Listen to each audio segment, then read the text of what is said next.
Hey, welcome to my kitchen. This is Kelly. Today I'm going to show you how to make banana bread. It's not going to be banana nut bread, it's just banana bread. I don't have nuts. So I have two very ripe bananas. We're going to go ahead and peel them and put them into our mixing bowl. Make sure your bananas are pretty ripe when you make this because you want it to have more flavor. If they're not very ripe, you're not going to have a lot of banana flavor. Okay, and then you're just going to take your bowl and you're going to mash your bananas. Mash them really good. Okay, now that my bananas are mashed, to this I'm going to add 1/3 cup of melted butter. You can use salted or unsalted. I'm using salted. I'm just going to mix that into your mashed bananas. Okay, and then now that we have the butter mixed in, we're going to go ahead and add the rest of our ingredients. So to this we're going to add a 1/2 teaspoon of baking soda, not baking powder, make sure it's baking soda. I'm going to add it right in there. A pinch of salt, and I'm just going to do a little shake, and 3/4 cups of sugar. Okay, we're going to add 3/4 cups of sugar. There's 1, 2, and 3. I'm going to add 1 large egg beaten, so we're going to beat our egg. We're going to add that right in there. Okay, we're going to do a teaspoon of vanilla extract. I just fill the cap of the vanilla extract. That's about a teaspoon.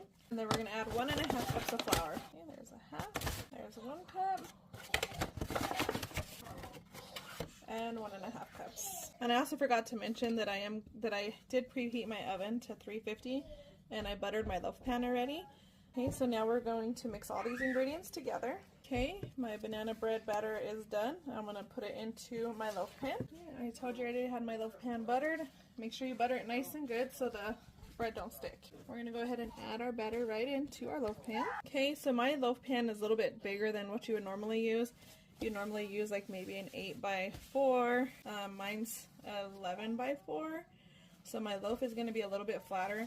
I didn't have enough bananas to do a double batter, so we're going to go ahead and work with it. I'm going to go ahead and stick this in the oven, 350 degrees for about 55 minutes. Once it's done, I'll let you know exactly how long I baked it for. Okay, my bread is done. I inserted a toothpick in and it came out clean. I cooked mine for a total of 50 minutes. Let's go ahead and take it out of the pan. I'm going to let it cool off for a few minutes and I'm going to remove it from the pan and show you what it looks like. My bread is done. I cooked it for 50 minutes. I took it out of the pan. Mine is a little bit flatter because I did use a larger pan. So if you want thicker bread, go ahead and make sure you use a smaller pan. I couldn't find mine, so I used what I had. It's still hot, but I cannot wait to cut into it. So we're going to use a bread knife. Just going to cut a slice out. Okay, let's take a look at it. Oh, look, that looks delicious. Nice and soft, nice and moist.